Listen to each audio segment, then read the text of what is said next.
Mayapayabak po kay kayungan. Kambeda po din kay katamang pansariling kapag nasan kaniting misa. Pakiyabet ala naman po ding makatuking intentions.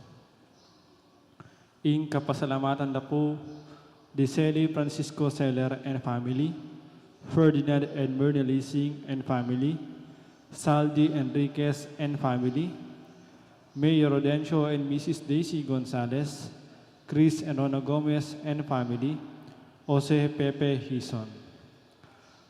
Kapasalamatan na naman di magmasusi king Aldodang Kebaitan, di Monsignor Joel Tubig, Lucrecia Serrano, Antonio Ocampo. Anibersaryo ng kayang pang-ordain, Reverend Father Elmer Salonga.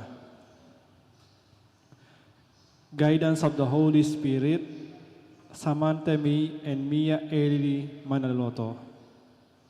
Special intention, Reniniel Ruiz Bondok, Villamor and Rosalina Tolentino and family, Ditz Anita David and family, Engineer Jesus Punsalan, Gemma Lumba, Ning Torres, at Mayor Teddy Tumang.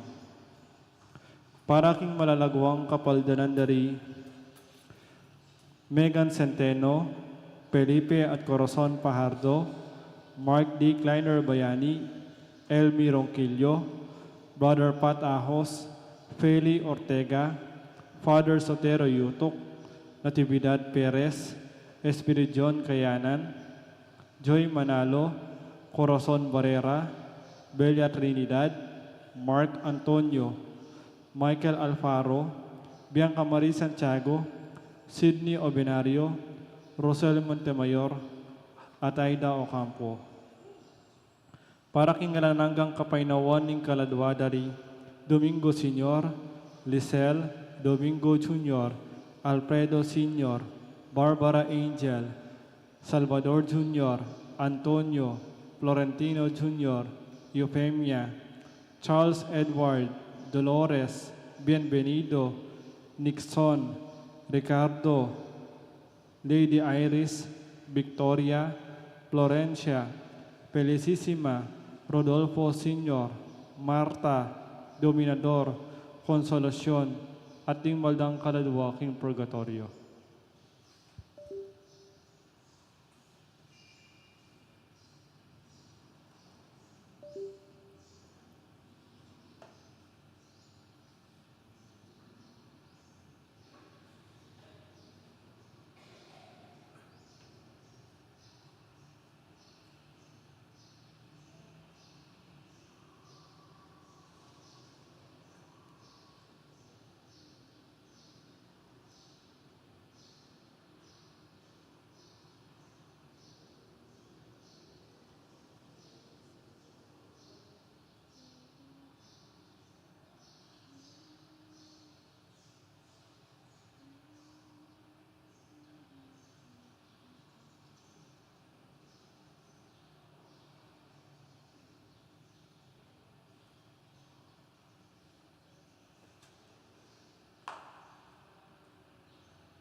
Kilagin ng impampo ng anak, ang po ng Banal Espiritu, ing grasya ng Ginutang Jesucristo, ing lugod na ng Diyos, at ing pamakyagom ng Banal Espiritu, mantabi kaya kaingan, may payabak kaya kayo po.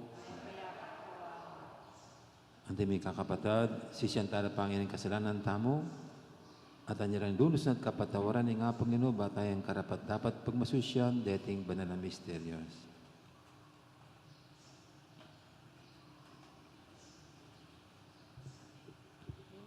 Iga may papasyag, mit mong tula, king karanasan ng taong makatuliran, Ginoo pakadulo. Iga makibalo, king ipa, uling ibat ka, kaya, at siya imitubod ka, Kristo pakadulo. Igang malapit, karing miminalub, Ginoo pakadulo. Ing Diyos, sa may paintutu, pakaduluhan na katamo, at king pangapatawa, daring kasalanan tamo, idala na katangan sana, king bie alanganga. Manalangin tamo.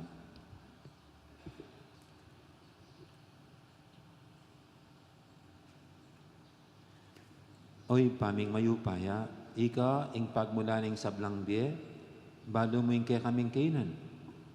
Mit mong tula kaya sanang lumapit, ban makyagom kaya ka, at mamalagwang tuntun karing kaya kang dalan. Itinganadon mi, king kapamilatan ng ginuming Jesucristo ng anak mo, ang mabibi at magari kambe mo at ng Banal Espiritu, metong mo king panga Diyos, manggaman king alanganga.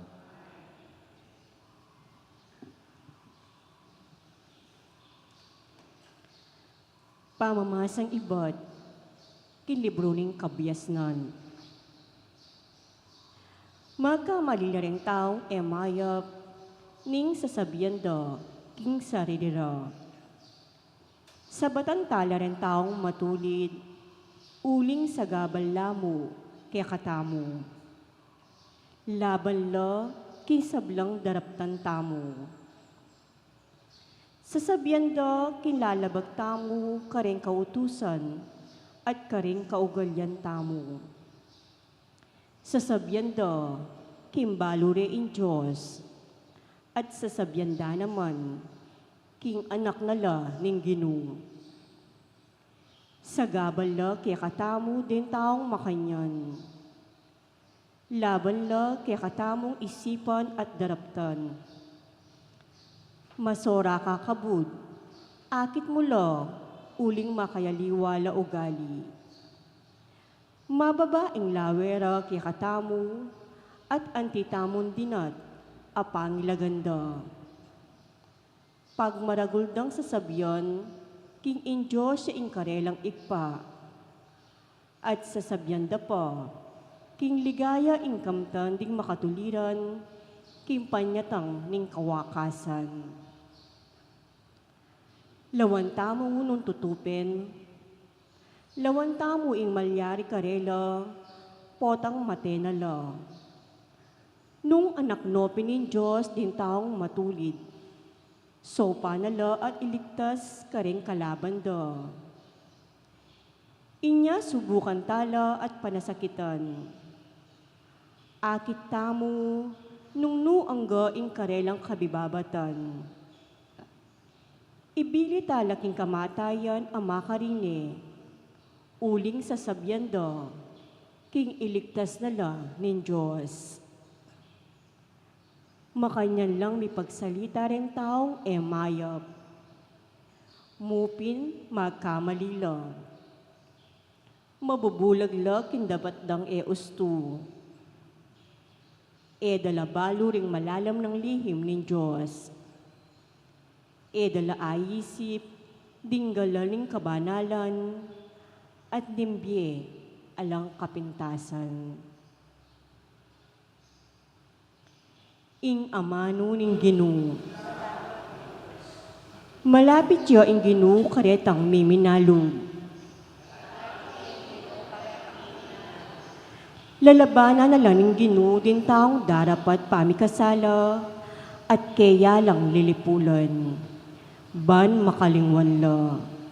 Ning mamaos lang taong matulid, pakiramdaman na lang ning Ginoo at iligtas king sablarang problema. Malapit ya ing Ginoo karetang may nalug, at sa sagipan na reta milalako kapanayan. Dakal ing kasakitan at daralana ng taong matulid. Dapot iligtas nining Ginoo kareting kasakitan. Malapit siya yung gano karetang himina. Ingatan nining Ginoo na numan ing malyari. Metong man karembutol na, alang mapakli. Iligtas na lang ning Ginoo rin talasuyo na. Alang dupang parusa karelang lalapit king Ginoo. Malapit siya yung gano karetang himina.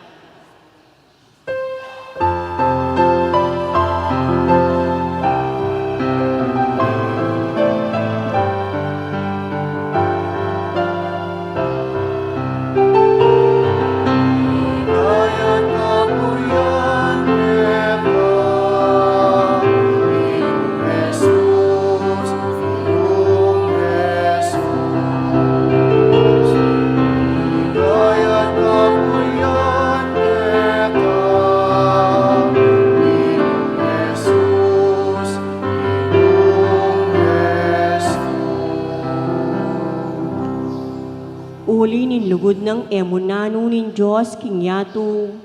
Binyene imbuktong ng anak, ban ing ninumang maniwala kaya, eya mate, nune mirina niyang biyeng alanganga.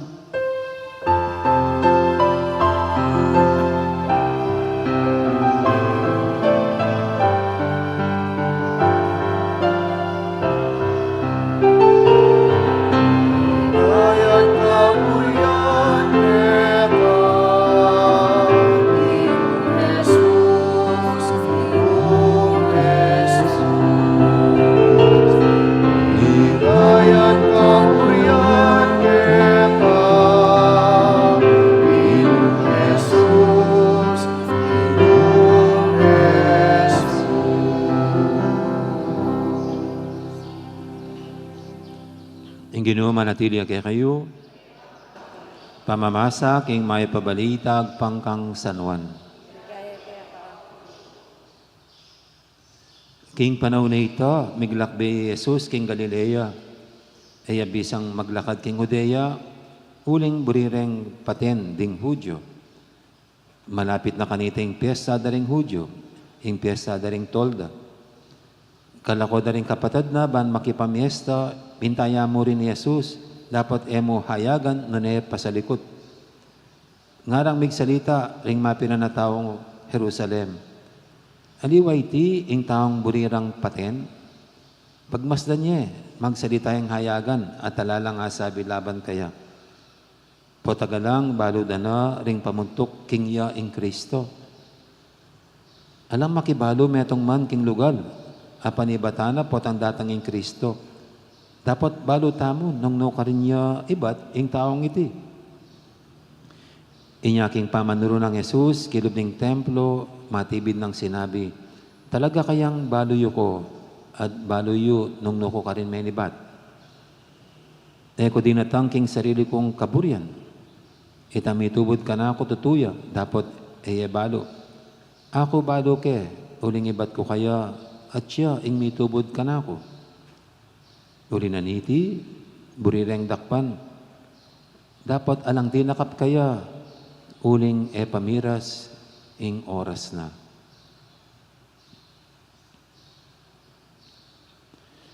Ing mayap ng balita ni kakatamong kaligtasan. Kapurian kaya ako, Kristo.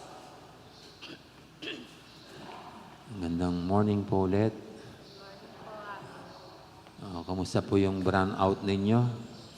Ano bang ginawa nyo kahapon?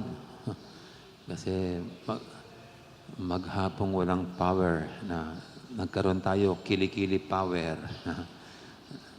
At maganda naman po na may abiso na kahapon naka-schedule yung power failure. Alis mapapaghandaan mo. No? At napaghandaan natin. Yung mahirap yung biglaang power failure. No? Lalo na paggabi. At hindi ka pa natutulog. Yung habang may ginagawa pa, yun ang medyo mahirap. Na hindi mo napaghandaan. No? dito po sa ating ebanghelyo ngayon, ito palapit ng palapit ang mangyayaring masama sa Panginoon. Ang siya'y dadakpin, sasaktan, ika nga ng Panginoon, mapapasakamay siya sa mga matatanda, mga pari, at pahirapan siya at ipapako sa krus. So, palapit na po doon. Kaya, dito sa ating ebanghelyo ngayon, alam ng Panginoon ang mangyayari sa Kanya. Alam ng Panginoon na may tangka sa Kanyang buhay, na may panganib sa Kanyang buhay. Pero ganun pa man, ang ating pagbasa ngayon at sa ebanghelyo ni San Juan, pinapakita na Jesus is in control. Siya ang nagtaktakda kung kailan mangyayari yon. Kaya dito sa ating ebanghelyo ngayon, ultimo yung mga nakikipagmarites na mga mamamayan ng Jerusalem ay nag-uusap-usap. No? At dahil nakita nila yung Panginoon, lumalantad pa rin gayong may banta sa kanyang buhay. May banta sa kanyang buhay. Dito, narinig natin ang pinag-usapan ng mga tao. Sabi nila, hindi ba ito yung gustong patayin? Tignan nyo, nagsasalita siya ng hayagan.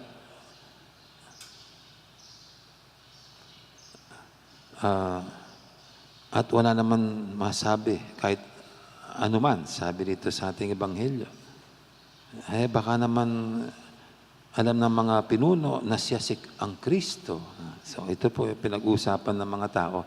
Kahit sila mismo alam nila na may banta sa buhay ng Panginoon. At sa bandang huli po, yung parang conclusion ni San Juan sa pag-istorya na rito, sabi niya, kahit na nagtuturo pa ang Panginoon ng hayagan dun sa templo, ang kanyang panghuling sinabi rito, uli na niti, burideng dakpan. Dapat alang tinakap kaya, huling epamiras, ing oras na. Gusto siyang dakpin, pero walang isa man ang dumakip sa kanya dahil hindi pa dumating ang kanyang oras. Kay John po, ang isang kahulugan ng hindi pa dumating ang kanyang oras ay ang oras ng kanyang kamatayan. Pag dumating na yung oras na yon, ang Panginoon mismo magsasabi, ngayon dumating na ang panahon na para huliin ang anak ng tao. Kaya maganda po na makita natin na hindi yung mga may masamang banta sa buhay ng Panginoon ang nagkokontrol sa sitwasyon, kundi ang Panginoon pa rin ang may kontrol sa mga pangyayari at sa mangyayari sa Kanya. Anyway po, magandang tignan din sa ating sarili yan. No? Kasi sa atin ngayon, kung sasabihin natin hindi mo pa oras, tayo rin ang sumasagi sa ating isipan ay ang ating kamatayan. Pag mayroon tayong mga nabalitaang biglang namatay, sasabihin natin, siguro talagang oras na niya.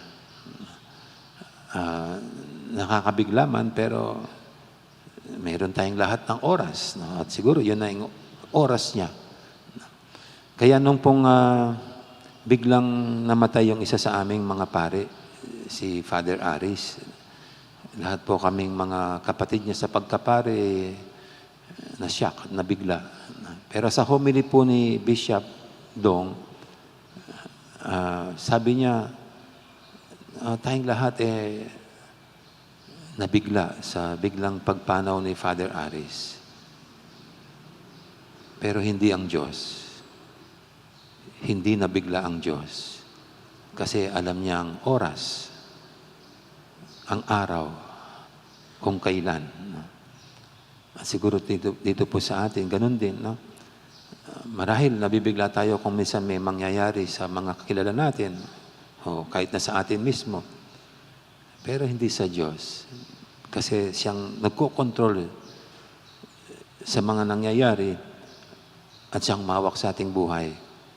Alam niya kung kailan tayo panganak at kung kailan niya babawiin ang buhay natin dito sa mundo. Kaya kung ang Panginoon ang may control sa buhay natin, sa bilang ng mga panahon natin dito sa mundo, siguro hindi man tayo dapat matakot. Kasi kung siya ang nagpasimula ng buhay natin, siya rin ang magwawakas nito. Pero naniniwala tayong hindi ito magwawakas sa kamatayan. Naniniwala tayong sa kapangyarihan niyang meron siyang kapangyarihan tayo muling buhayin. At ang buhay na yon ay hindi na yung walang hirap, sakit, kundi yung buhay na walang hanggan. Samantala, siguro po ang sa atin ngayon gayong nakatakda na rin talaga yung panahon natin dito na hindi natin alam kung kailan walang abiso mula sa Panginoon. Ang pinakapapil lang natin habang lahat po naman tayo palapit dun Hindi lang natin alam kung kailan. Ang dapat lang natin gawin we take care of ourselves. Ingatan pa rin ang kalusugan para malakas tayo. Magampanan ang papel natin, responsibilidad sa buhay. At isabuhay natin ang calling natin bilang Kristiyano to always live a life of love. Pagka ngayon po, nagsisimula pa lang ang araw, simulan natin talaga ilagay sa ating puso at isip ang dapat naging direksyon ng ating maghapon. At ito ay ang magmahal. Yun lang naman ang pinakahabilin ng Panginoon. Na mahalin siya, mahalin ng Diyos ng buong puso at kaisipan, lakas, at ang mahalin natin ang ating kapwa, gaya ng pagmamahal sa ating sarili. Yan lang po. Kaya anumang oras, ay tinakda ng Panginoon na tayo, hanggang doon na lang tayo, at least ginawa natin ang dapat, ang nararapat, at hindi nasayang ating buhay. Dahil ito'y sinabuhay natin na may kahulugan, na buhay tayong sa pagmamahal.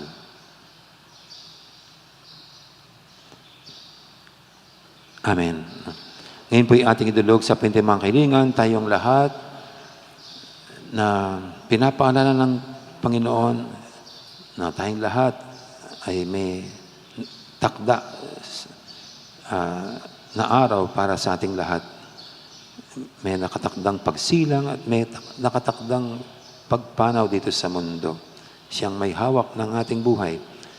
Kaya sa Kanya na tayo lumapit para hingin ang lahat ng ating pangangailangan at panalangin. Sabihin natin, Ginoo, dinan mo keng tetagan magsalita, king katutuan.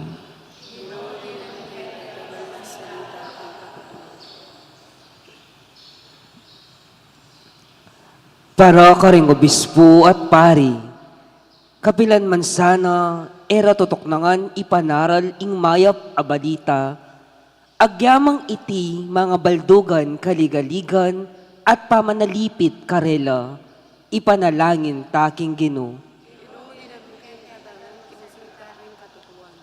Para karingatsuking kapamahalan, kapilan man sana, mga nilangan king pamitatag daking katutuan at katuliran, para karing sabla, ipanalangin taking Ginoo.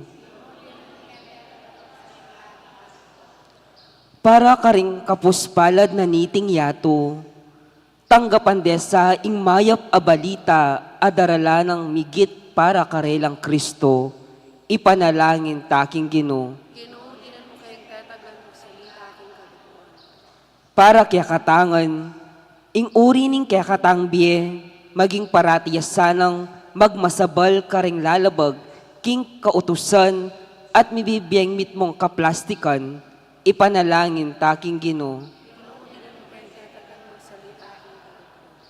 Ngenya duan tamong sarili tang kapagnasan.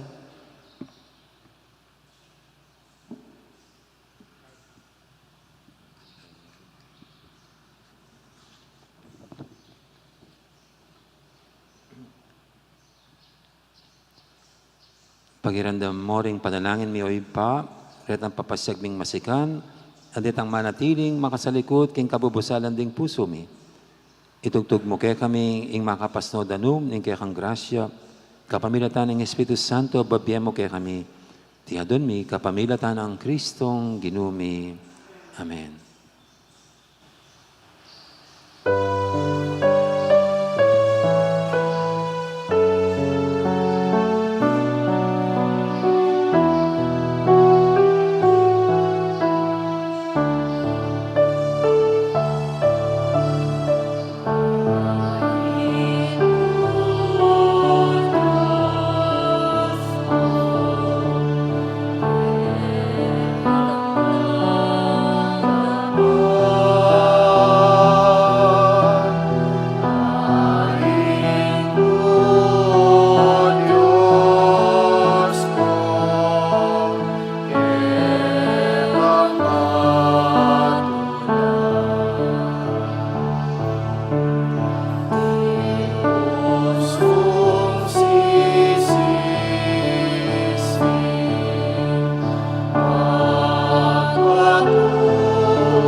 Manalangin kay pakamalang kapatid, banting kay katamong daon, matanggap yarapan ng Diyos, ipanglubos mayupaya.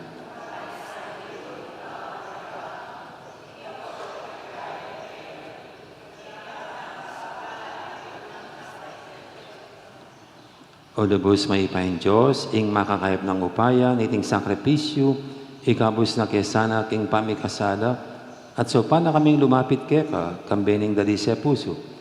Itingin na doon, miking kapamilatan ang Kristong ginumi. Ang ginuma natilya kay kayo, yat nayore ang puso yo. Pasalamatan tayong ginu at Diyos tamo. Tunepin, karapat dapat at matuli ding pasalamatan da kang paratit numang karino pa, Diyos king alangang galubos mayupaya. Adon mong ipasyag ming kapasalamatan mi keka, kapamilatanin pa magtimpi mi king sarili. Kailangan supilan ming palpikasalang ugali mi at tapatpat ingketasan mi. Kailangan ning ipakit mi karing at tsuking kagipitan, ing kayapan mo kaya kami.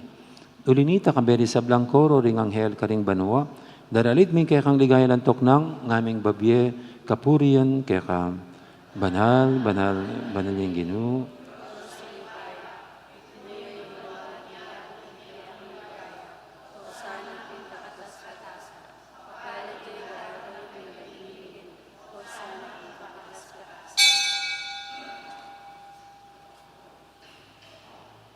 Tunay kaping banaluin pa, ikaing panibataning sablang kabanalan, ulinita pagparalampumi, pabanalan mo sa dating ayin king Espiritu mo, ban para kaya kami, manyalang katawan at daya, ng ginuming Heso Kristo. Bayami daong kusang loob, king pamaylasat kamatayan, kinwaning tinapit, pepasalamat siya kaya ka. Piraso ne, binyene, karing kayang disipulo nga natanggapan niya iti ko nga nat kananye. Itiin ka na akong katawan, amidawon, para kay kayo.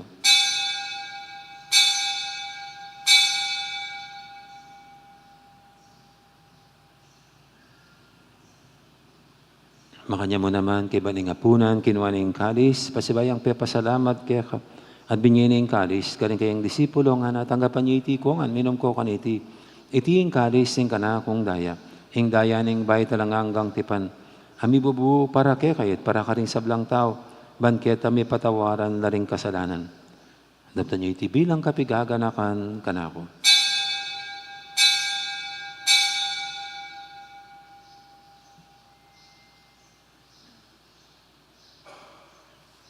Ipasag tayong misteryo ng kasalpantayanan.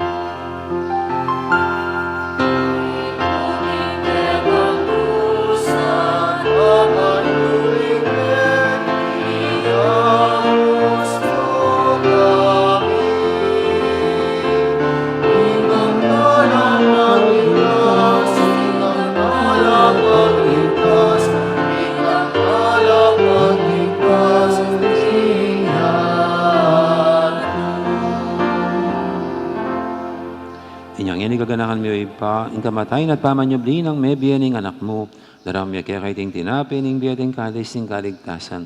Layon ming pasalamatan kaya ka, ing pepalyarian mo kaming matampang talakadarapan mo ban sumuyo kaya ka. Mapangmabaying pagamwa mo, king ikamingan sanang misulusulu, king katawan at dayang Kristo, tipuna na kaming anting metong ing banal espiritu. Ganakan mo ipa, ing Santa Iglesia mong makalaganap kay meto yato, ban meganap yakin lugod, kambe ng Francisco kay kaming Papa, at Florentino kay kaming Obispo, at ding sablang pare. Ganakan mo na naman, di kapatadming pepainawan at maninayang sabing niya, lala di Norma, Erlinda, Florentino Jr. at Russell. At ding alapang mayang mo na biye, tanggapan mo sana king maligay mong harapan, pakaluluan mo kengan, gawan mo kengang karapat dapat magkamit king bilang hangga, ban kaya benang Maria, imbirhendo ng Diyos, kambe ng San Jose king esposo, kaya bering apostol at ding sablang santo, at inupad kimalmong kaburian, king kaya kabaning panawun, purienda kat paligayan, kapamilatan ng Jesukristong kaya kang anak.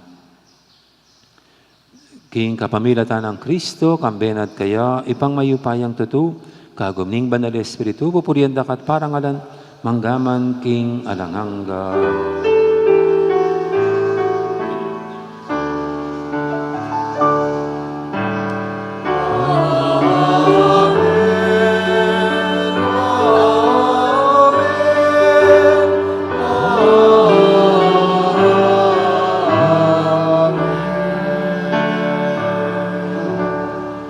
Ngayon manarin tamit mong kapanaligan at lugod king ipa, karingamanong tiro ng Ginoo kay katamo.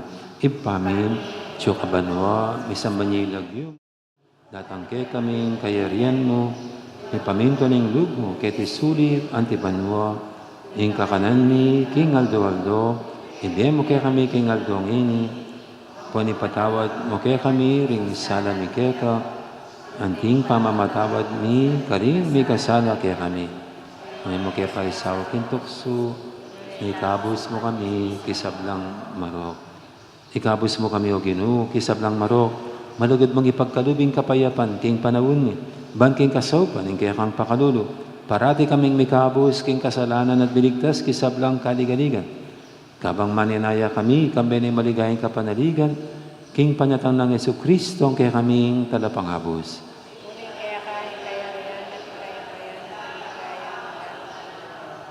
O ginaming Jesucristo, sinabi ka rin kaya kang apostol, ing kapayapan nalakpan ko kaya kayo, ing kapayapan ko babiya ko kaya kayo, na mo sana babalikdan, ing kaya kaming kasalanan, naninglawin mo yung kasalpantayanan, ing kaya kang iglesia, at pamayapan mo yung pambilugan, at pangking kaburian mo, ika mabibi at magari manggaman, king alangangga, ing kapayapan ng ginuman, tabi sana kapilan man kaya kayo.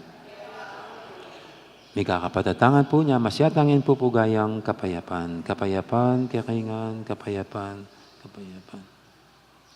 Kordero ng Diyos, aminala ko, king kasalanan ng iyako. Kordero ng Diyos,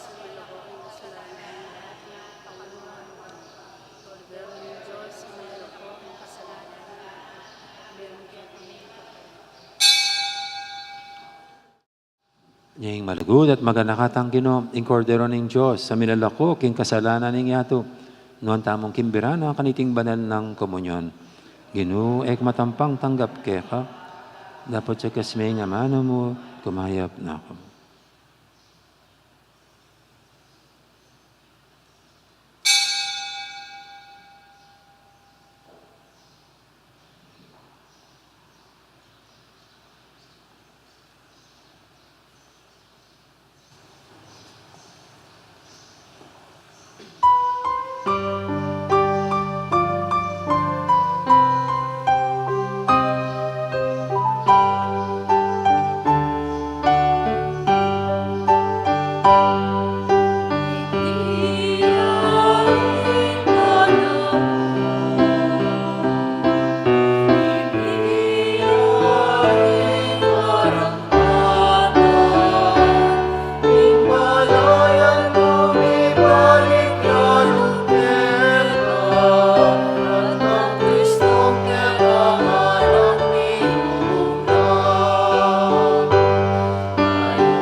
Manalangin tamo.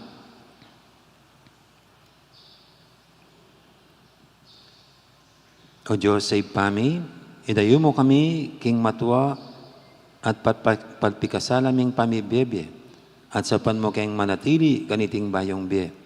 Hindi adon mi king kapamilata ng Kristong ginumi. Ginuma manatili kay kayo.